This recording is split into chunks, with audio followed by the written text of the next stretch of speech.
दोस्तों, हिंदी कक्षा में आपका स्वागत है।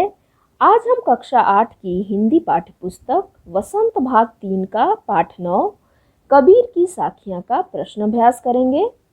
पहला प्रश्न है, तलवार का महत्व होता है म्यान का नहीं। उक्त उदाहरण से कबीर क्या कहना चाहते हैं, स्पष्ट कीजिए। इसका उत्तर होगा कि तलवार का महत्व होता है म्यान का नहीं। इस वाक्य से कबीर यह कहना चाहते हैं कि हमें मनुष्य के गुणों और ज्ञान की कद्र करनी चाहिए। बाहरी और दिखावटी चीज़ों को कोई महत्व नहीं देना चाहिए, यानी इन चीज़ों का कोई महत्व नहीं होता है। इसी प्रकार किसी व्यक्ति की पहचान अथवा उसका मोल उसकी काबिलियत के अनुसार तय होता है, न कि कुल, जाति, धर्म आदि से। बाहरी चीज तो म्यान के समान निरर्थक है, यानी बेकार है। असली चीज को पहचानो और उसी को स्वीकार करो। प्रश्न 2, पाठ की तीसरी साखी जिसकी एक पंक्ति है, मनुआ तो दहु दिसी फिरे, यह तो सुमिरन नाही, के द्वारा कबीर क्या कहना चाहते हैं। इसका उत्तर है कि केवल माला जपने से या मुंह से राम नाम का जाप करने से ही ईश्वर की प्राप्ति नहीं होती है, बल्कि ईश्वर की भक्ति के लिए एकाग्रचित होना आवश्यक है। यदि हमारा मन चारों दिशाओं में भटक रहा है और मुख से हरि का नाम ले रहे हैं, तो वह सच्ची भक्ति नहीं है, यह केवल दिखावा है। अगला प्रश्न, कबीर घास की निंदा करने से क्यों मना करते हैं? पढ़े हुए दोहे के आधार पर स्पष्ट कीजिए। इसका उत्तर है कि कबीर दास जी ने किसी भी वस्तु को हीन समझने का विरोध किया है, क्योंकि एक छोटी सी छोटी वस्तु भी हमें नुकसान पहुंचा सकती है। घास के माध्यम से कबीर दास जी ने यह स्पष्ट किया है, यदि घास का एक तिनका भी उड़कर हमारी आंखों में पड़ जाए तो हमें अत्यंत पीड़ा होती है। इसलिए हमें इस घमंड में नहीं रहना चाहिए कि कोई हमसे छोटा या हीन है। हर एक में कुछ न कुछ अच्छाई होती है, अतः किसी की भी निंदा नहीं करनी चाहिए। अगला प्रश्न, मनुष्य के व्यवहार में ही दूसरों को विरोधी बना लेने वाले दोष होते हैं। यह भावार्थ किस दोहे से व्यक्त होता है? इसका उत्तर है कि मनुष्य स्वयं अपने व्यवहार से किसी का भी मन मोह सकता है अथवा अपने व्यवहार से ही शत्रु बना सकता है। नीचे दिए गए दोहे से कबीर दास जी ने इसकी पुष्टि की है। जग में बैरी कोई नहीं, जो मन शीतल होय, या आपा को डारी दे, दया करे सब कोय। अगला प्रश्न, या आपा को डारी दे, दया करे सब कोय, ऐसी बानी बोलिए मन का आपा खोय। इन दोनों पंक्तियों में आपा को छोड़ देने या खो देने की बात की गई है।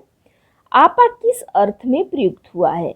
क्या आपा स्वार्थ के निकट का अर्थ देता है या घमंड का?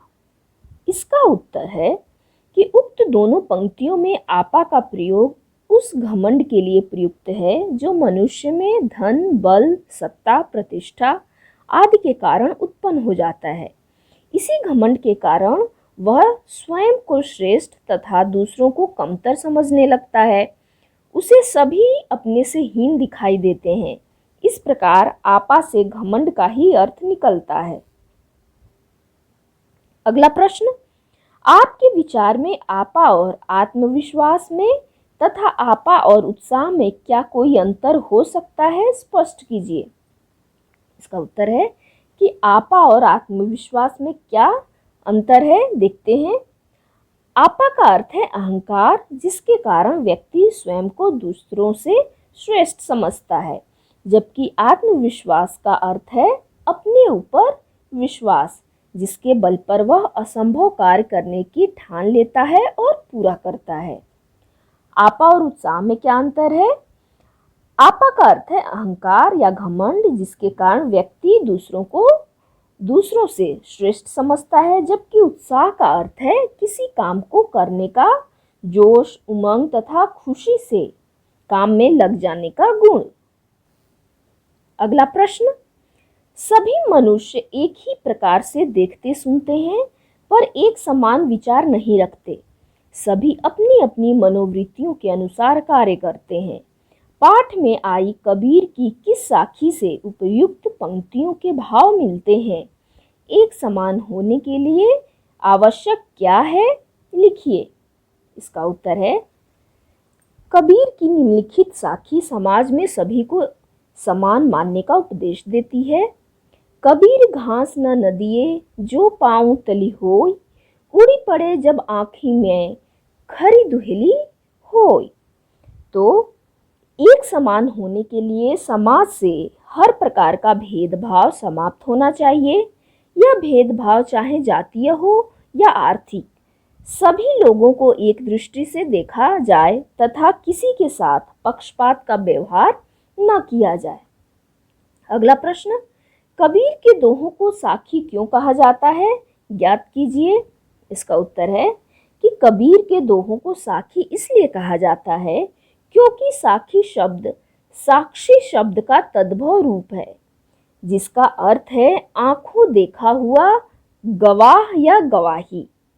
अनपढ़ कबीर ने इस दुनिया में सब सुना, देखा और सहा। इसके उपरांत उन्होंने अनुभव को दोहों के रूप में व्यक्त किया। वह मनुष्य को कुछ न कुछ सीख देता है। अगला प्रश्न, बोलचाल की क्षत्रिय विशेषताओं के कारण शब्दों के उच्चारण में परिवर्तन होता है। जैसे वाणी शब्द बानी बन जाता है, मन से मनवा, मनुआ आदि हो जाता है। उच्चारण के परिवर्तन से वर्तनी भी बदल जाती है। नीचे कुछ शब्द दिए जा रहे हैं, उनका वह रूप लिखिए जिससे आपका परिचय हो। ज्ञान, जीभी, पाँव, तली, आँखी, बरी। इसका उत्तर है कि ज्ञान जो शब्द है इसका प्रचलित रूप है ज्ञान। जीभी का प्रचलित रूप है जीभ। पाँव का प्रचलित रूप है पाँव। तली का प्रचलित रूप है तले। आँखी का प्रचलित रूप है आँख। बरी का प्रचलित रूप है बड़ी। तो इस प्रश्न के साथ ही इस पाठ के प्रश्न अभ्यास समाप्त होते हैं। अगले वीडियो में हम फिर मिलेंगे। धन्यवाद।